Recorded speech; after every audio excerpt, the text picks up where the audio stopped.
Problem of the Crystal Gazer, by Jacques Futrelle. With hideous, goggling eyes, the great god Bud sat cross-legged on a pedestal and stared stolidly into the semi-darkness. He saw, by the wavering light of a peacock lamp which swooped down from the ceiling with wings outstretched, what might have been a nook in a palace of East India. Draperies hung here, there, everywhere. Richly embroidered divans sprawled about. Fierce tiger rugs glared up from the floor. Grotesque idols grinned mirthlessly in unexpected corners. Strange arms were grouped on the walls. Outside, the trolley cars clanged blatantly. The single human figure was a distinct contradiction of all else. It was that of a man in evening dress, smoking. He was 50, perhaps 60 years old, with the ruddy color of one who has lived a great deal out of doors. There was only a touch of gray in his abundant hair and mustache. His eyes were steady and clear and indolent. For a long time he sat. Then the draperies to his right parted and a girl entered. She was a part of the picture of which the man was a contradiction. Her lustrous black hair flowed about her shoulders. Lambent mysteries lay in her eyes. Her dress was the dress of the East. For a moment she stood looking at the man, and then entered with light tread. "Varric Sahib," she said timidly, as if it were a greeting. "Do I intrude?" Her voice was softly guttural with the accent of her native tongue. "Oh no, Jada. Come in," said the man. She smiled frankly and sat down on a hassock near him. "My brother?" she asked. "He is in the cabinet." Varick had merely glanced at her, and then continued his thoughtful gaze into vacancy. From time to time she looked up at him shyly, with a touch of eagerness, but there was no answering interest in his manner. His thoughts were far away. "May I ask what brings you this time, Sahib?" she inquired at last. "A little deal in the market," responded Varick carelessly. "It seems to have puzzled Adhem as much as it did me. He has been in the cabinet for half an hour." He stared on musingly as he smoked, then dropped his eyes to the slender, graceful figure of Jade. With knees clasped in her hands, she leaned back on the hassock, deeply thoughtful. Her head was tilted upward, and the flickering light fell full on her face. It crossed Varick's mind that she was pretty, and he was about to say so, as he would have said to any other woman, when the curtains behind them were thrown apart, and they both glanced around. Another man, an East Indian, entered. This man was Adhem Singh, the crystal gazer, in the ostentatious robes of a seer. He, too, was part of the picture. There was an expression of apprehension, mingled with some other impalpable quality on his strong face. "Well, Vadhem?" inquired Varick. "I have seen strange things, Sahib," replied the seer solemnly. "The crystal tells me of danger." "Danger?" repeated Varick with a slight lifting of his brows. "Oh, well, in that case I shall keep out of it." "Not danger to your business, Sahib," the crystal gazer went on with troubled face, "but danger in another way." The girl Jada looked at him with quick, startled eyes, and asked some question in her native tongue. He answered in the same language, and she rose suddenly with terror-stricken face to fling herself at Varick's feet, weeping. Varick seemed to understand too, and looked at the seer in apprehension. "Death?" he exclaimed. "What do you mean?" Adhem was silent for a moment, and bowed his head respectfully before the steady, inquiring gaze of the white man. "Pardon, Sahib," he said at last. "I did not remember that you understood my language." "What is it?" insisted Varick abruptly. "Tell me." "I cannot, Sahib." "You must," declared the other. He had arisen commandingly. "You must." The crystal gazer crossed to him and stood for an instant with his hand on the white man's shoulder and his eyes studying the fear he found in the white man's face. "The crystal, Sahib," he began. "It tells me that—" "No, no, brother," pleaded the girl. "Go on," Varick commanded. "It grieves me to say that which will pain one whom I love as I do you, Sahib," said the seer slowly. "Perhaps you would rather see for yourself." "Well, let me see then," said Varick. "Is it in the crystal?" "Yes, by the grace of the gods." "But I can't see anything there," Varick remembered. "I've tried scores of times." "I believe this will be different, Sahib," said Adhem quietly. "Can you stand a shock?" Varick shook himself a little impatiently. "Of course," he replied. "Yes, yes." "A very serious shock." Again there was an impatient twist of Varick's shoulders. "Yes, I can stand anything," he exclaimed shortly. "What is it? Let me see." He strode toward that point in the draperies where Adhem had entered while the girl on her knees sought with entreating hands to stop him. "No, no, no," she pleaded. "No." "Don't do that," Varick expostulated in annoyance. But gently he stooped and lifted her to her feet. "I am not a child or a fool." He threw aside the curtains. As they fell softly behind him, he heard a pitiful little cry of grief from Jada and set his teeth together hard. He stood in the crystal cabinet. It was somewhat larger than an ordinary closet, and had been made impenetrable to the light by hangings of black velvet. For a while he stood still so that his eyes might become accustomed to the utter blackness, and gradually the sinister, fascinating crystal ball appeared, faintly visible by its own mystic luminosity. It rested on a pedestal of black velvet. Varick was accustomed to his surroundings. He had been in the cabinet many times. Now he dropped down onto a stool in front of the table whereon the crystal lay, and leaned forward on his arms, staring into its limpid depths. Unblinking for 1, 2, 3 minutes he sat there with his thoughts in chaos. After a while there came a change in the ball. It seemed to glow with a growing light other than its own. Suddenly it darkened completely, and out of this utter darkness grew shadowy, vague forms to which he could give no name. Finally a veil seemed lifted, for the glow grew brighter, and he leaned forward eagerly, fearfully. Another veil melted away, and a still brighter light illumined the ball. Now Varick was able to make out objects. Here was a table littered with books and papers, there a chair, yonder a shadowy mantel. Gradually the light grew until his tensely fixed eyes pained him, but he stared steadily on. Another quick brightness came, and the objects all became clear. He studied them incredulously for a few seconds, and then he recognized what he saw. It was a room, his study, miles away in his apartments.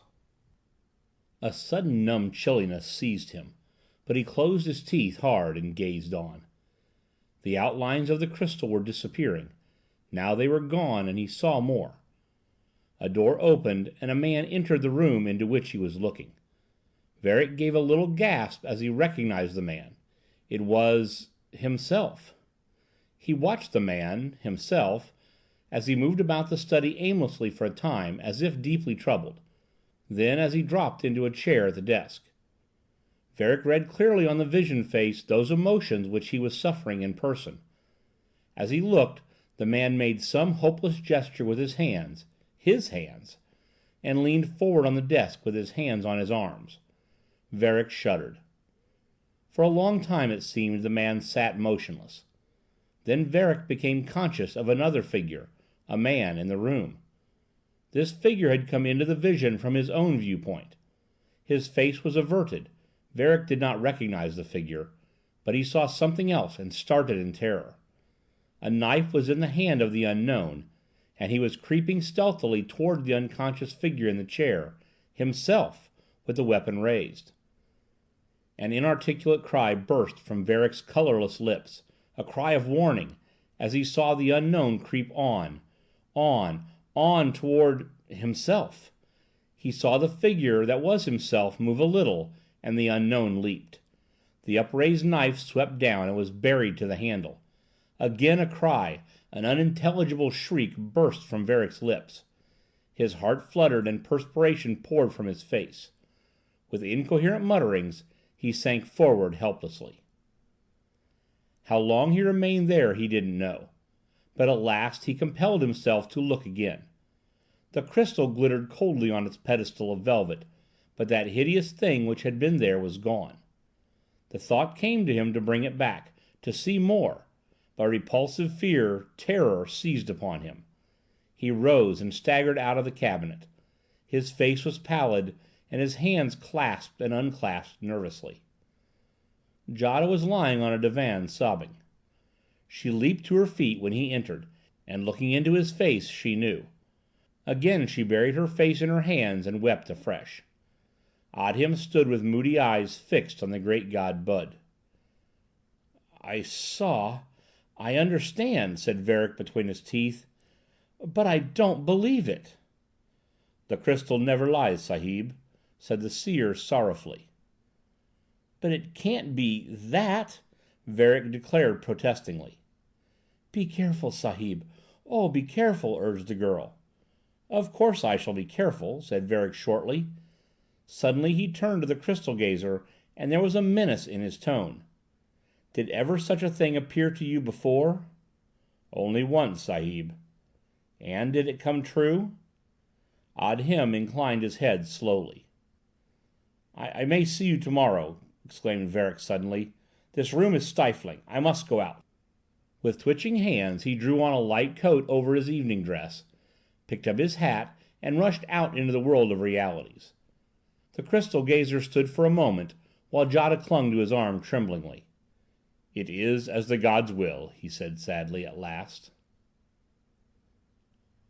Professor Augustus S. F. X. van Dusen, the thinking machine, received Howard Varick in the small reception room and invited him to a seat. Varick's face was ashen. There were dark lines under his eyes, and in them there was the glitter of an ungovernable terror. Every move showed the nervousness which gripped him. The thinking machine squinted at him curiously, then dropped back into his big chair. For several minutes Varick said nothing. He seemed to be struggling to control himself. Suddenly he burst out. I'm going to die some day next week. Is there any way to prevent it? The thinking machine turned his great yellow head and looked at him in a manner which nearly indicated surprise. Of course, if you've made up your mind to do it, he said irritably, I don't see what can be done. There was a trace of irony in his voice, a coldness which brought Varick around a little. Just how is it going to happen? I shall be murdered, stabbed in the back by a man whom I don't know, Varick rushed on desperately. Dear me, how unfortunate, commented the scientist. Tell me something about it. But here. He arose and went into his laboratory. After a moment he returned and handed a glass of some effervescent liquid to Varick, who gulped it down. Take a minute to pull yourself together, instructed the scientist. He resumed his seat and sat silent with his long, slender fingers pressed tip to tip. Gradually Varick recovered. It was a fierce fight for the mastery of emotion. Now, directed the thinking machine at last, tell me about it. Varick told just what happened lucidly enough, and the thinking machine listened with polite interest. Once or twice he turned and looked at his visitor. Do you believe in any psychic force? Varick asked once. I don't disbelieve in anything until I have proven that it cannot be, was the answer. The God who hung a sun up there has done other things which we will never understand. There was a little pause, then. How did you meet this man, Audham Singh? I have been interested for years in the psychic, the occult, the things we don't understand, Varick replied. I have a comfortable fortune, no occupation, no dependents, and made this a sort of hobby.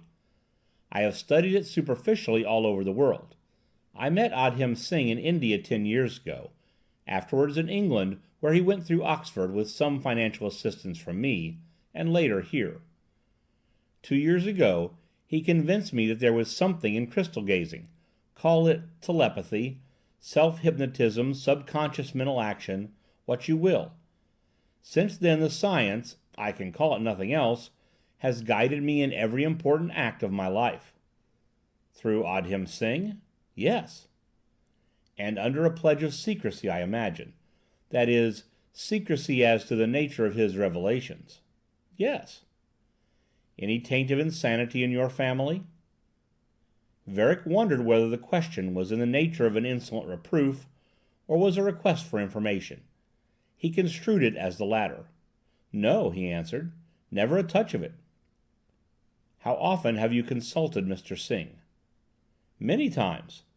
There have been occasions when he would tell me nothing because, he explained, the crystal told him nothing.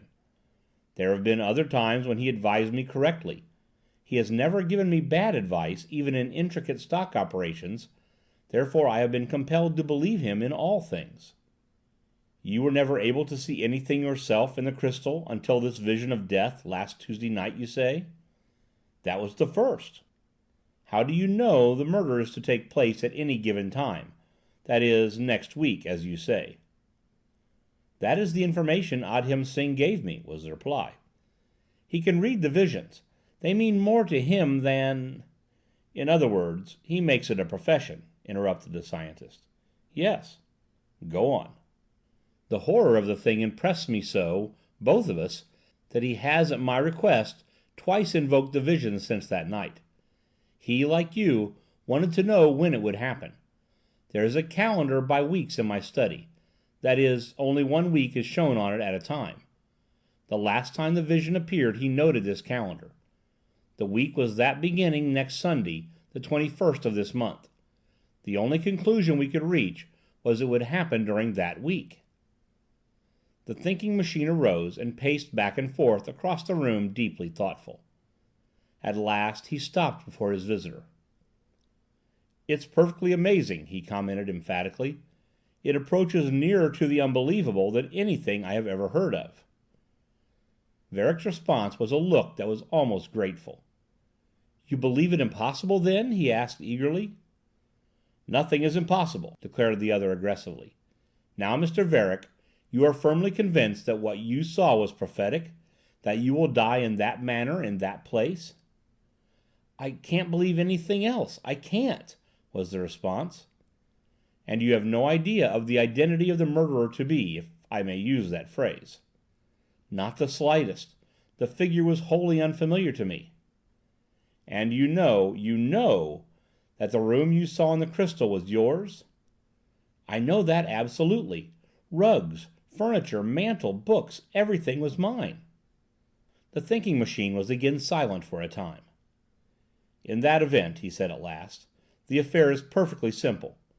Will you place yourself in my hands and obey my directions implicitly?" "Yes." There was an eager, hopeful note in Varick's voice now. "I am going to try to disarrange the affairs of fate a little bit," explained the scientist gravely.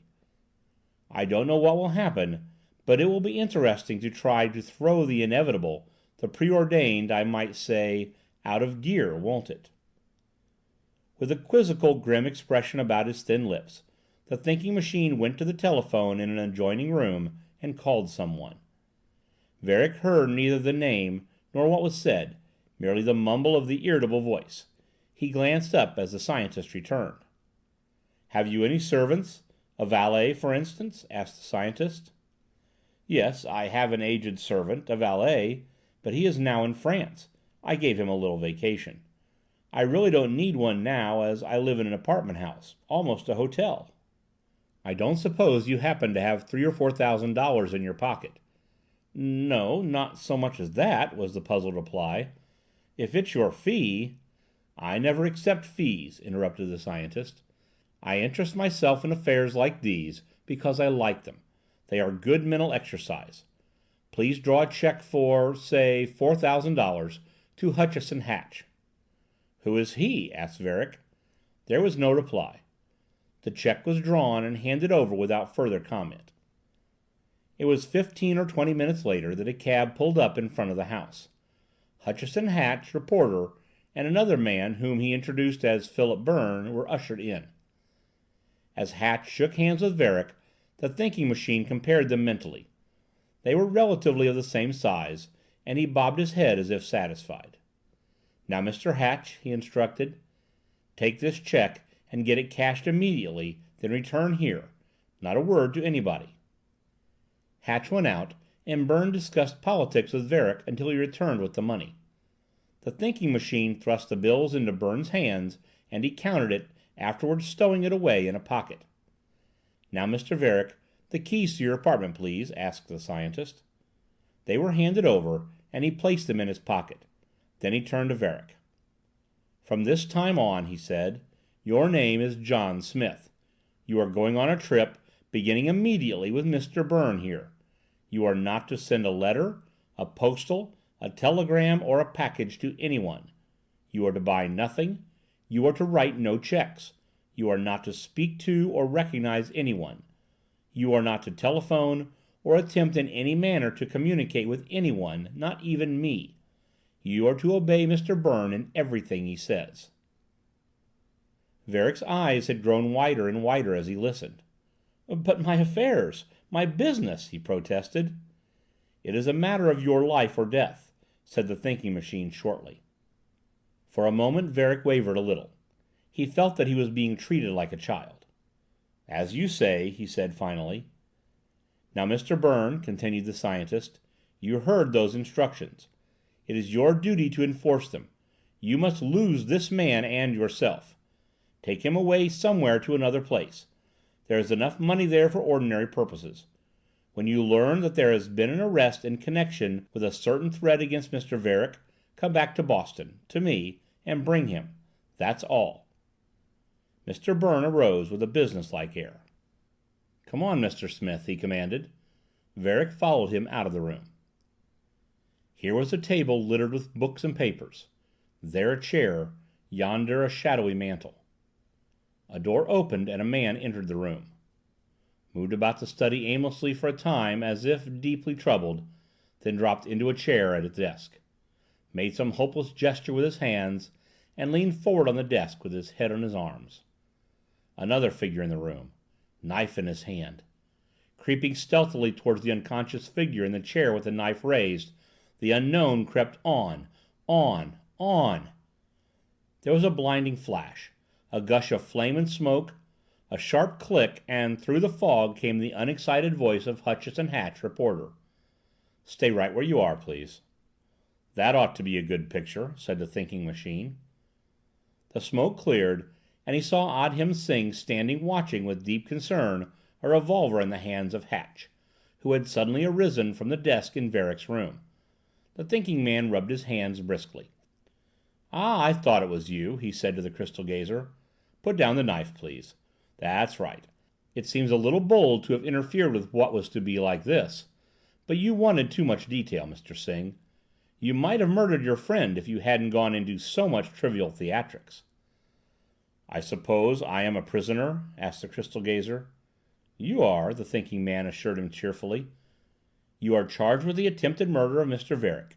Your wife will be a prisoner in another half hour, with all those who were with you in the conspiracy." He turned to Hatch, who was smiling broadly. The reporter was thinking of that wonderful flashlight photograph in the camera that the thinking man held.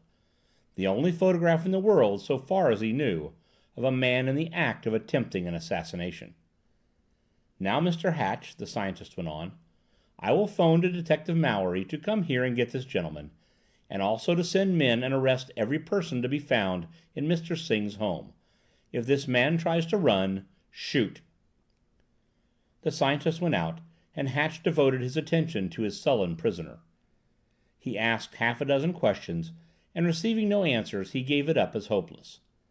After a while, Detective Mallory appeared in his usual state of restrained astonishment, and the crystal gazer was led away. Then Hatch and the thinking machine went to the Adhem Singh house. The police had preceded them and gone away with 4 prisoners, among them the girl Jada.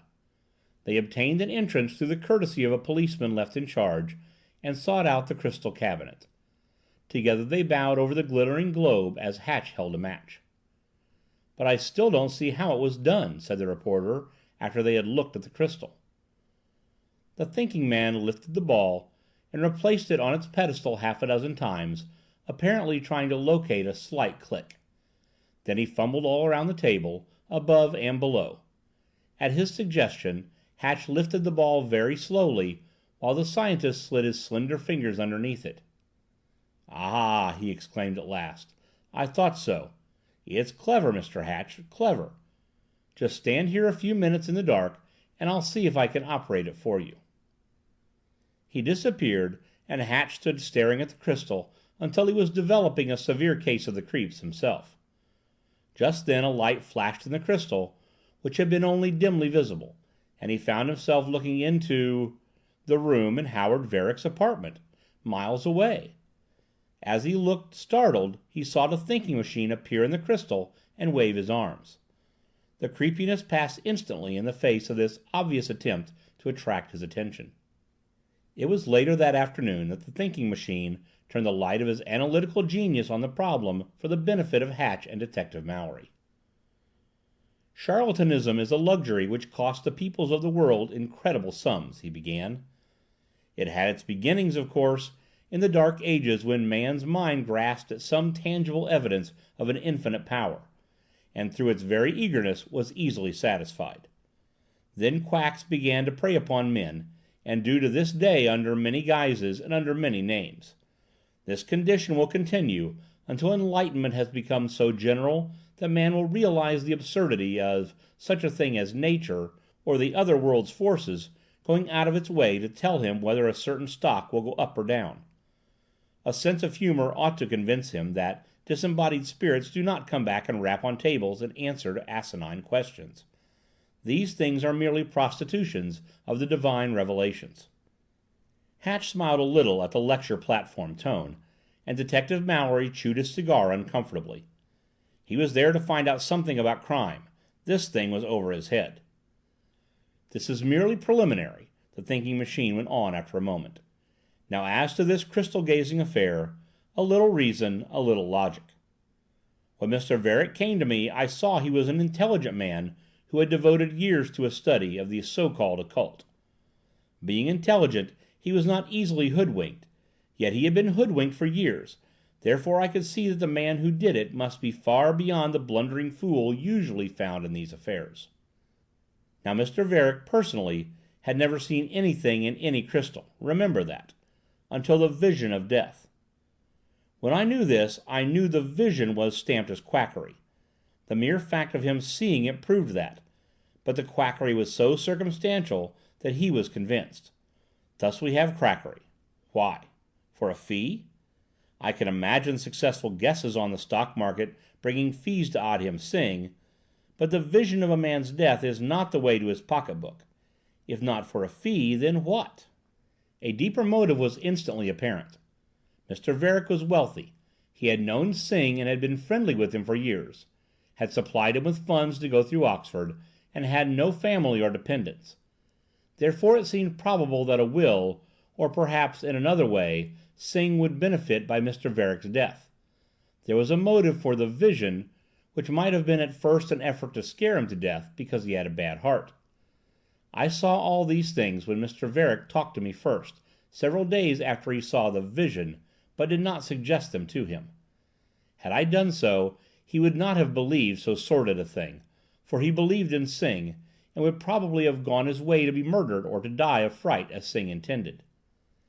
Knowing these things, there was only the labor of trapping a clever man.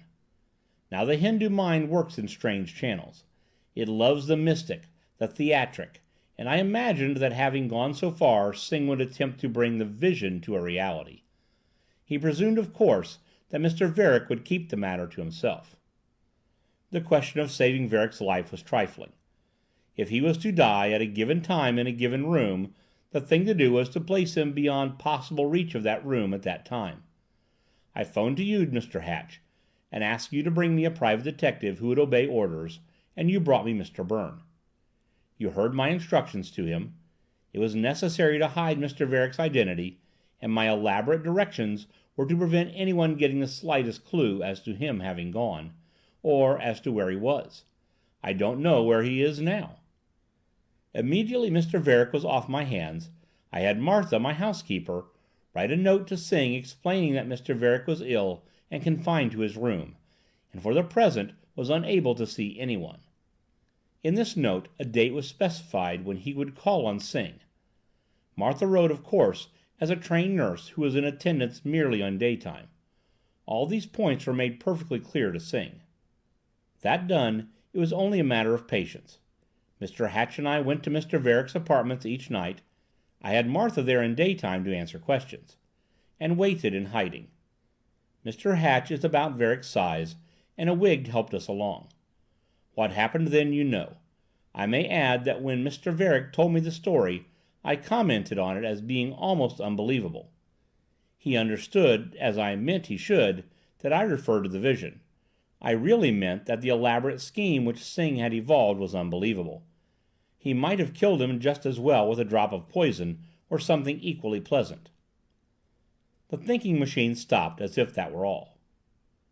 "But the crystal?" asked Hatch. "How did that work? How was it I saw you?" "That was a little ingenious and rather expensive," said the thinking machine. "So expensive that Singh must have expected to get a large sum from success.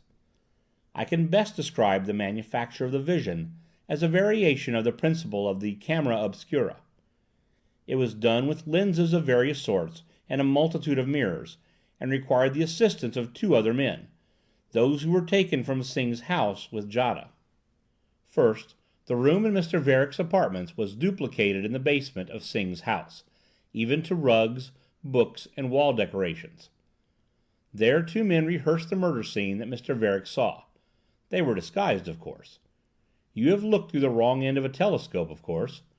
Well, the original reduction of the murder scene to a size where all of it would appear in a small mirror was accomplished that way. From this small mirror there ran pipes with a series of mirrors and lenses through the house, carrying the reflection of what was happening below, so vaguely, though, that features were barely distinguishable. The pipe ran up inside one of the legs of the table on which the crystal rested, and then, by reflection, to the pedestal. You, Mr. Hatch, saw me lift that crystal several times, and each time you might have noticed the click. I was trying to find them, how the reflection reached it. When you lifted it slowly and I put my fingers under, I knew. There was a small trap in the pedestal, covered with velvet. This closed automatically and presented a solid surface when the crystal was lifted, and opened when the crystal was replaced. Thus the reflection reached the crystal, which reversed it that last time and made it appear right side up to the watcher. The apparent growth of the light in the crystal was caused below. Someone simply removed several sheets of gauze, one at a time, from in front of the first lens. "Well," exclaimed Detective Mallory, "that's the most elaborate affair I ever heard of." "Quite right," commented the scientist. "But we don't know how many victims Singh had. Of course, any vision was possible with a change of scene in the basement. I imagine it was a profitable investment because there are many fools in this world." "What did the girl have to do with it?" asked Hatch. "That I don't know," replied the scientist. "She was pretty. Perhaps she was used as a sort of bait to attract a certain class of men. She was really Singh's wife, I imagine, not his sister. She was a prominent figure in the mummery with Varick, of course. With her aid, Singh was able to lend great effectiveness to the general scheme." A couple of days later, Howard Varick returned to the city in tow of Philip Byrne. The thinking machine asked Mr. Varick only one question of consequence. "How much money did you intend to leave Singh?" "About $250,000 was the reply. It was to be used, under his direction, in furthering an investigation into the psychic. He and I had planned just how it was to be spent." Personally, Mr. Varick is no longer interested in the occult.